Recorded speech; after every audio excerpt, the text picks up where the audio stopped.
I was thinking last night about something that I want to tell you guys about. So I've been in this moment in my existence for about the last 5 years. So I've done a lot of creation work, as you know. Okay, the photos, the blog, the videos, all this kind of stuff, you know. And so I was just kind of connecting the dots backwards. And I was thinking to myself, how did I come up with all this stuff? You know, and sometimes people ask me, they're just like, how do you do all this? Or where do you get your ideas and all that kind of thing? And I had a client one time ask where I get my ideas for the blog. And I looked at her and I just said, well, God whispers and I listen. But that's not what happened this time.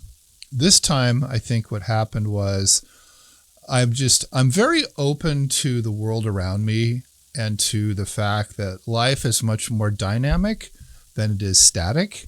And I think a part of the reason that I'm kind of tuned that way is because of my own history of troubles and tragedies and life experiences and all that. I know that it's a good idea to make long-term plans, but you also have to adjust. Just like I talked about today, adjustment is important.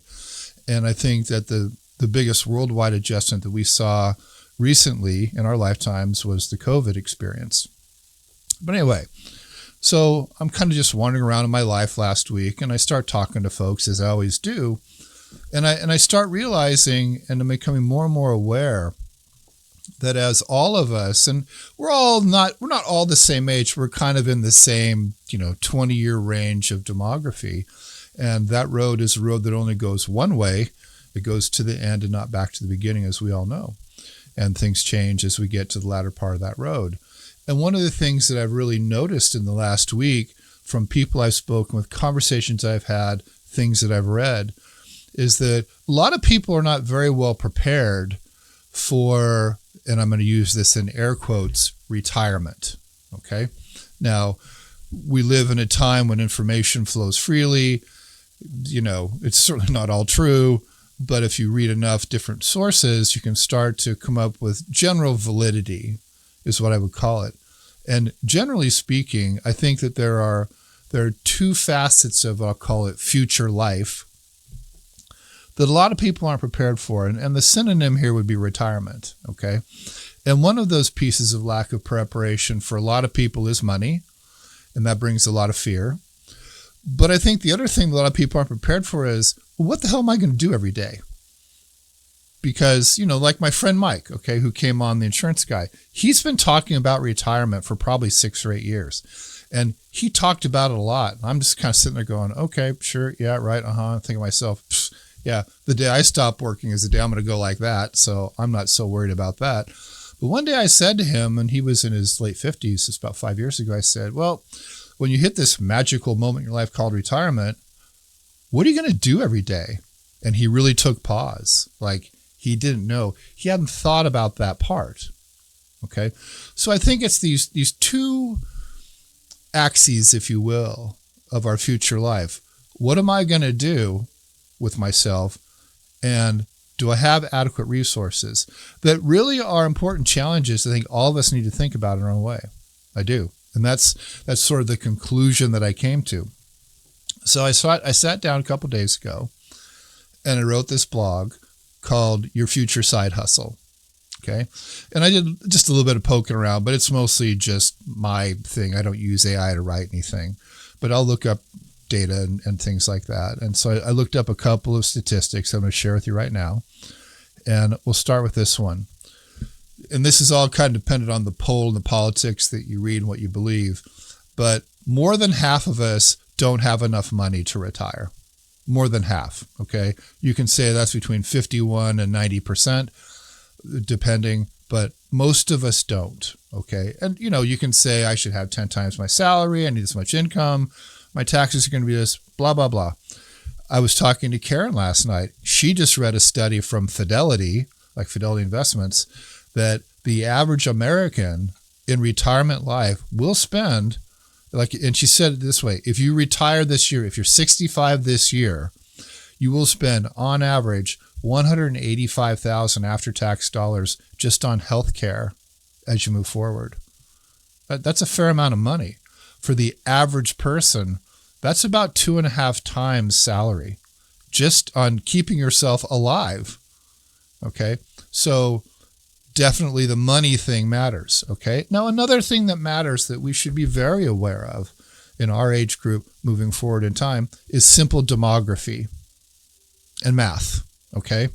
So one of the things I learned in my research was the idea of a government pension that today we would call Social Security was actually born in the 1890s in Germany. And this is the system they set up. They said the government will start giving you a pension at age 70. This is in Germany in the 1890s somewhere. But here's the rub. At that point in history, the average life expectancy was 45. So it's a pretty good bet. Okay. Now, Germans are so good at math. Well, and that was pre-World War I and pre-World War II, and there were a lot less Germans after those wars than there were before then, right?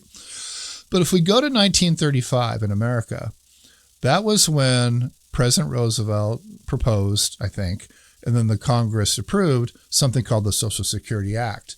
And that was when they said, we're going to pick this number 65 as the age called retirement. Well, at that point in history, life expectancy was 61. Okay. And that was in my grandparents' lifetime. You know, my father was born in 1935.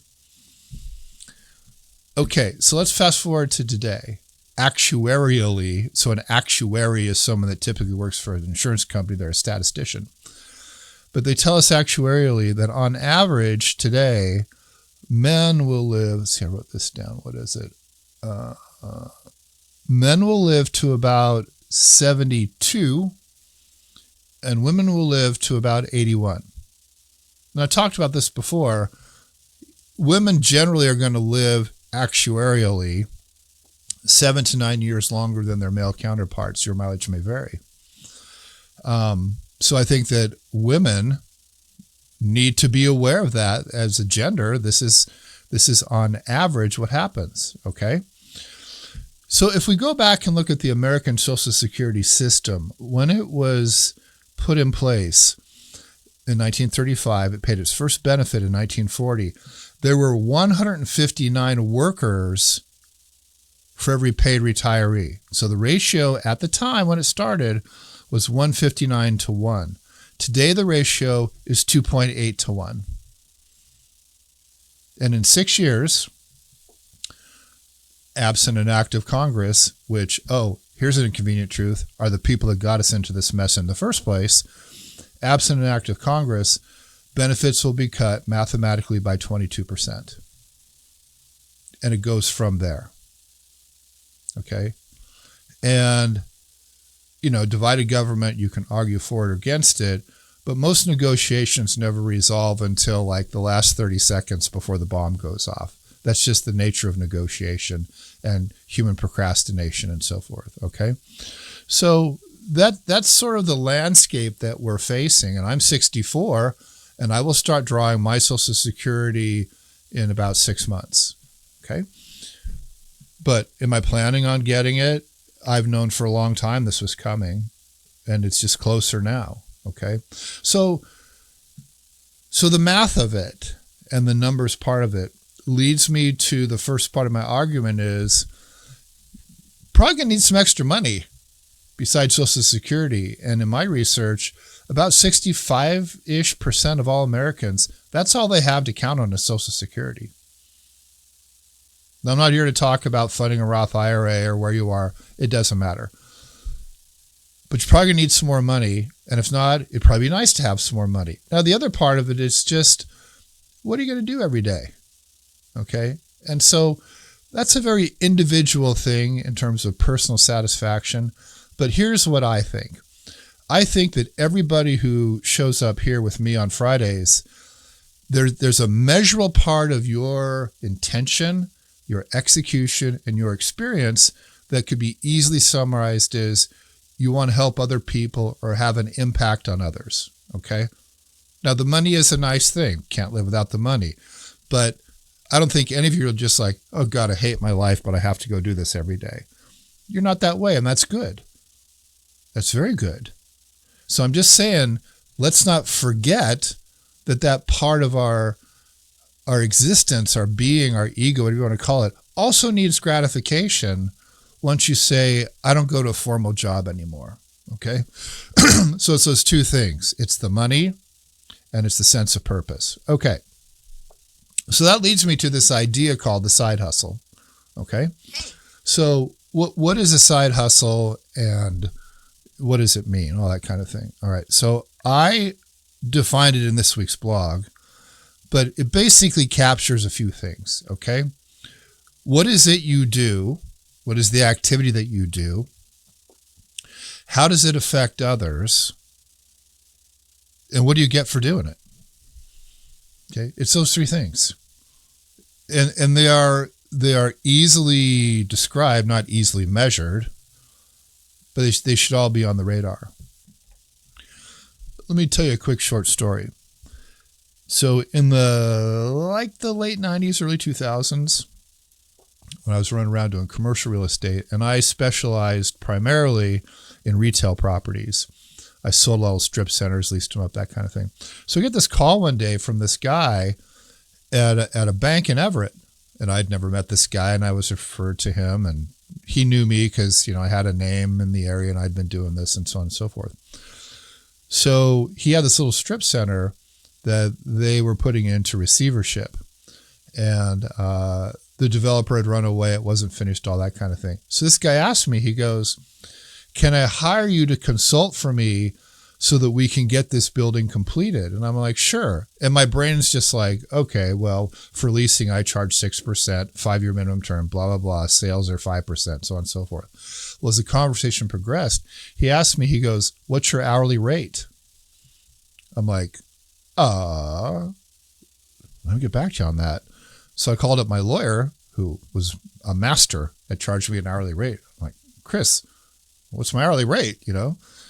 So we worked that out. I think it was like $75 an hour at the time or something. So I called the guy back. I go, my rate's $75 an hour. He goes, terrific. What's your retainer?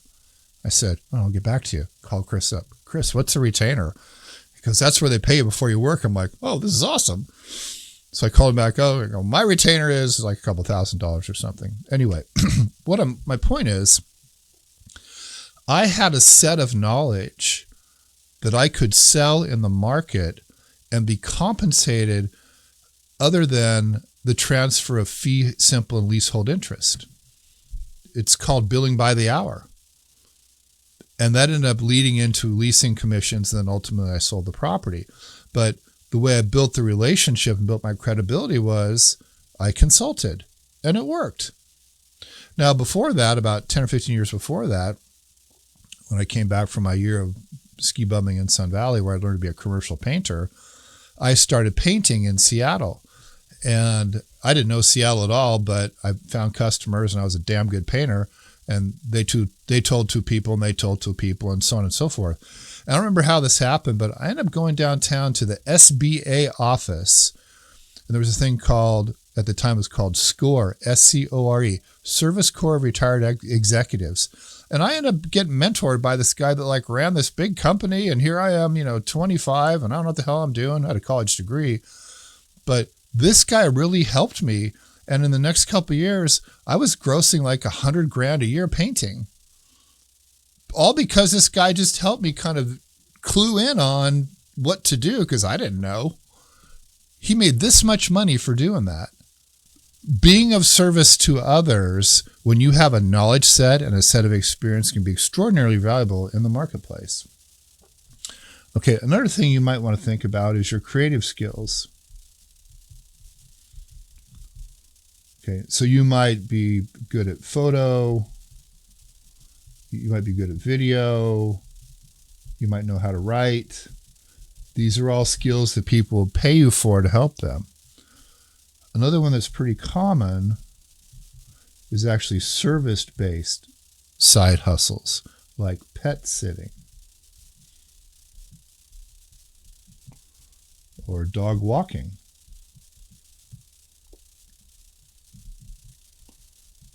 Or house cleaning, if that's your thing, okay? Then the last one I'll put up here is just passive, okay? So maybe you've got some rentals. Or maybe you are involved in affiliate things. Or maybe you have some other digital offering that you can share with others, okay? Those are 4 categories that I think, at least 3 or 4 of them, most of us could take what we currently know how to do, spend a long time doing, and are very good at, and repackage and sell in small increments in the market, okay? Now, I could, go on and on about this, but I'm not going to. Just to kind of encapsulate my message to you today is that this idea behind a side hustle, there's a lot of reasons to do it, and this might not be the right time for you to do it, and it may not even be your thing. But it's a useful exercise to go through, and the first thing I think that you need to do is to be open-minded about it, to be open to the possibility, because that changes the way you see things. If you're completely closed-minded, you'll never see the same thing in a different way. And you know the definition of crazy: always do what you've always done, always get what you always got, all that kind of thing. And there's a lot to be said for new ideas about group conscience, about sitting or down with other folks and just kicking it around.